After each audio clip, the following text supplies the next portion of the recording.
Assalamualaikum warahmatullahi wabarakatuh. Nama saya Siti Nur Khalidah binti Muhammad Zaki, nombor matrik 054941. Tajuk yang pertama iaitu penggunaan istilah Al-Sunnah dalam ilmu hadis, usul fiqh dan akidah. Istilah Al-Sunnah dalam ilmu hadis, sunnah adalah apa jua yang disandarkan kepada Rasulullah SAW dari segi perkataan, perbuatan, perakuan, sifat fizikal dan akhlak, sama ada sebelum dilantik menjadi Rasul atau sesudahnya.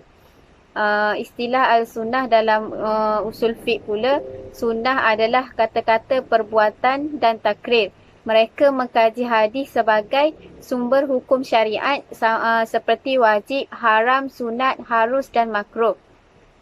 Istilah Al-Sunnah dalam fiqh pula, sunnah adalah perkara-perkara sunat yang apabila dilakukan akan mendapat pahala dan meninggalkannya tidaklah berdosa.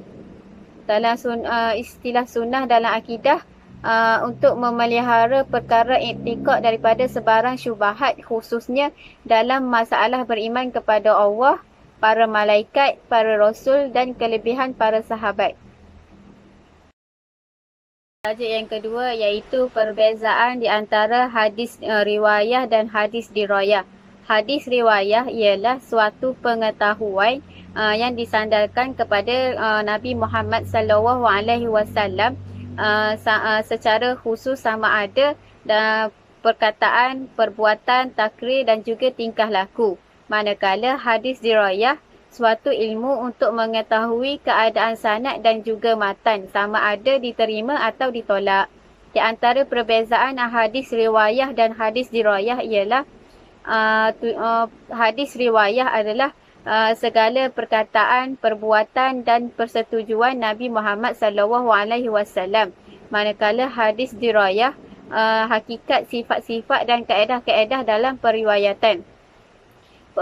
Seterusnya pengumpul hadis riwayah ialah Muhammad bin Shihab Az-Zuhri.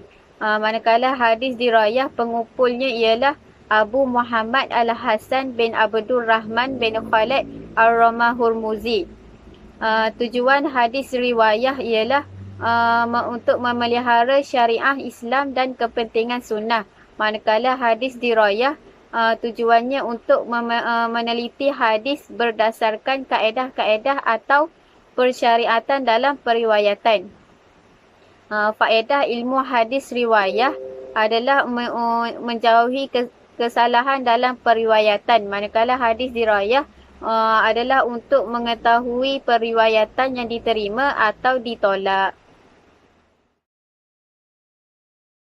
Tajuk yang ketiga iaitu perkembangan ilmu hadis riwayah dan ilmu hadis dirayah pada zaman sahabat radhiyallahu anhu. Perkembangan ilmu hadis riwayah pada zaman sahabat selepas Rasulullah SAW wafat, kebanyakan para sahabat masih tidak melaksanakan penulisan dan pembukuan secara formal. Ada di kalangan mereka berpendapat bahawa penulisan hadis masih dilarang. Namun, kebanyakan para sahabat berpendapat bahawa penulisan hadis adalah harus kerana alasan bagi larangan tersebut sudah tidak wujud. Ramai di antara kalangan sahabat yang menulis hadis dan memiliki koleksi hadis. Antaranya ialah Umar bin Al-Khattab. Beliau menulis hadis pada sarung pedangnya.